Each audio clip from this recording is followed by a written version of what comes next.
Hello friends, welcome to Jeevanya's kitchen. Friends, இப்போ இருக்கிற மழையும் குளிருமா இருக்கிற இந்த கிளைமேட்டுக்கு ஈவினிங் டைமில் சூடாக ஏதாவது சாப்பிட்டா நல்லா இருக்குன்னு தோணும். அந்த மாதிரி சமயத்தில் சட்டுன்னு 10 நிமிஷத்தில் செய்கிற மாதிரி ஒரு போண்டா ரெசிபி செய்ய போகிறோம். டீயோ காஃபியோ வச்சுட்டு இந்த மாதிரி போண்டா சாப்பிட்டு பாருங்கள். டேஸ்ட் அவ்வளோ சூப்பராக இருக்குங்க.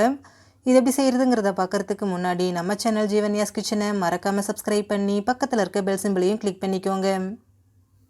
இந்த போண்டா செய்ய ஒரு பவுல் எடுத்துகிட்டு அதில் 2 வெங்காயத்தை கட் பண்ணி சேர்த்துக்கோங்க. இந்த போண்டாவுக்கு வெங்காயம் அதிகமாக சேர்க்கும்போது டேஸ்ட் ரொம்ப நல்லாயிருக்கும்.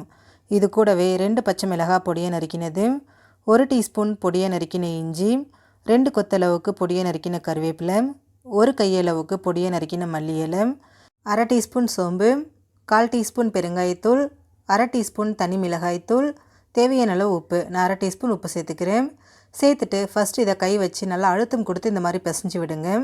வெங்காயம் நமக்கு ஒன்றோட ஒன்று ஒட்டின மாதிரி இருக்கும் இல்லைங்களா, அது எல்லாமே நல்லா தனித்தனியாக பிரியணும். பாருங்கள், இந்தளவுக்கு இதை நல்லா கலந்து விட்டுருங்க. கலந்ததுக்கப்புறமா இதில் 1 கப் அளவுக்கு கடலை மாவு சேர்த்துக்கோங்க. கூடவே எந்த கப்பில் கடலை மாவு எடுக்கிறீங்களோ அதே கப்பால் 1/4 கப் அளவுக்கு அரிசி மாவு சேர்த்துக்கோங்க. கடைசியாக இதில் 2 பிஞ்ச் அளவுக்கு பேக்கிங் சோடா சேர்த்துக்கோங்க. சேர்த்துட்டு இது எல்லாத்தையும் நல்லா ஒன்று சேர்த்து கலந்து விட்டுருங்க. நம்ம சேர்த்துருக்கக்கூடிய மாவு, அந்த வெங்காயம் எல்லாமே நல்லா ஒன்று சேர்ந்து வரணும். பாருங்கள், இந்தளவுக்கு நல்லா கலந்ததுக்கப்புறமா இதில் 1 டேபிள் ஸ்பூன் அளவுக்கு எண்ணெயை சூடு பண்ணி சேர்த்துக்கோங்க.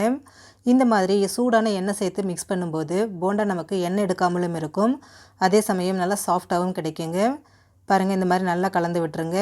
கலந்ததுக்கப்புறமா இதில் தண்ணி சேர்த்துக்கலாம். தண்ணியை ஒரேடியாக சேர்த்துறாதீங்க, கொஞ்சம் கொஞ்சமாக சேர்த்துக்கோங்க. ஃபஸ்ட் நான் 1/2 கப் அளவுக்கு தண்ணி சேர்த்துட்டு இதை நல்லா கலந்துக்கிறேன். கலந்துட்டு நம்ம கொஞ்சம் கொஞ்சமாக தண்ணி சேர்த்து இதை மிக்ஸ் பண்ணிக்கலாம். பாருங்கள், நல்லா திக்காகவே இருக்குது. இப்போ இதில் இன்னும் கொஞ்சமாக தண்ணி சேர்த்துக்கலாம். சேர்த்துட்டு இதை நம்ம நார்மலாக எப்பவும் போண்டாவுக்கு எந்த பக்குவத்தில் மாவு பிசைவோமோ அதே மாதிரி பிசைஞ்சு எடுத்துக்கோங்க.